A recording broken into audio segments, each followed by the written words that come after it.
Hello everyone, my name is Taranpreet Kaur. And my name is Shreya. We have made two models on the theme technology and toys and sub-theme mathematical modeling. So our first model is carrom board in a shape of ellipse. तो basically हमारे पास ellipse में दो focus होते हैं। Focus point पे रख के इस स्ट्राइकर को कहीं भी हिट करेंगे तो ये दूसरे फोकस पॉइंट पे आएगा,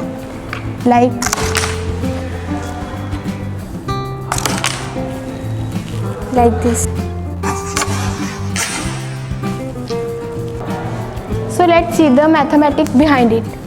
सो ये हमारे पास एलिप्स की शेप है और यहाँ पे हमने एक टेंजेंट ड्रॉ किया है और यहाँ पे हमारे पास दो फोकस पॉइंट हैं F1 एंड F2। अगर हम इस टेंजेंट पे एक मिरर लगा दें और इस फोकस पॉइंट से लाइट को पास करें तो फिर ये यहाँ से रिफ्लेक्ट होकर दूसरे फोकस पॉइंट पे ही आएगी।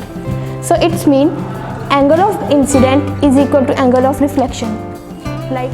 अगर हम इस डायग्राम को देखें तो वही पहले वाले डायग्राम को रिलेट करता है।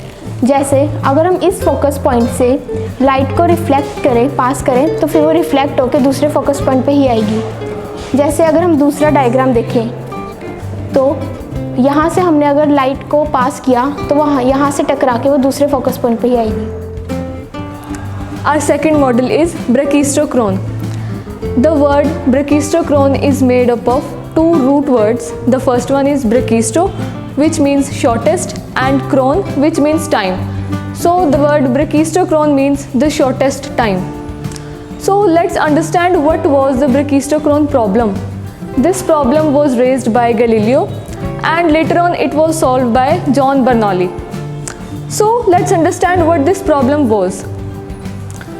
अगर हम किसी बॉल को या किसी ऑब्जेक्ट को एक पर्टिकुलर हाइट से स्लाइड करें under the effect of gravity alone without applying any external force, तो सबसे कम टाइम में किस पाथ से वो ऑब्जेक्ट जाएगा, यानी कि सबसे मिनिमम टाइम किस पाथ से लेगा। By looking at this model we can see, हमें लगता है कि जो स्ट्रेट लाइन है ये सबसे कम टाइम लेगी, but it's not true. So let's do the experiment and see what happens.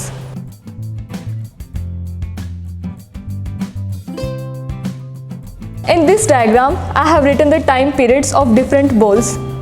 So from the straight line, the time period is 0.56 seconds.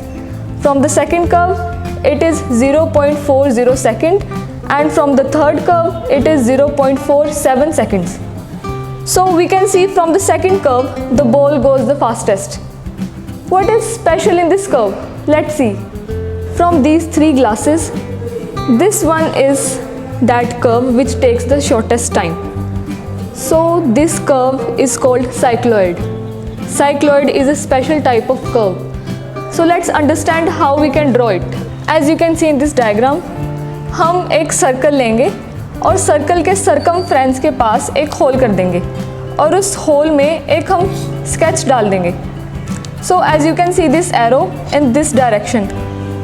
तो हम इस हॉरिजॉन्टल के अलोंग इस सर्कल को रोटेट करेंगे और जो हमें कर्व ऑब्टेन होगा वो होता है हमारा cycloid. But the condition is that this circle should not skid on the surface. So this is cycloid. Now I have replaced these two glasses with the same curve which is cycloid. तो अब हम ये जो हमारे पास three balls हैं इनको हम अलग अलग पोजीशंस पे यहाँ यहाँ और यहाँ से हम लीव करेंगे। तो देखते हैं कि कौन फास्टेस्ट जाता है या फिर कितना टाइम पीरियड लेते हैं।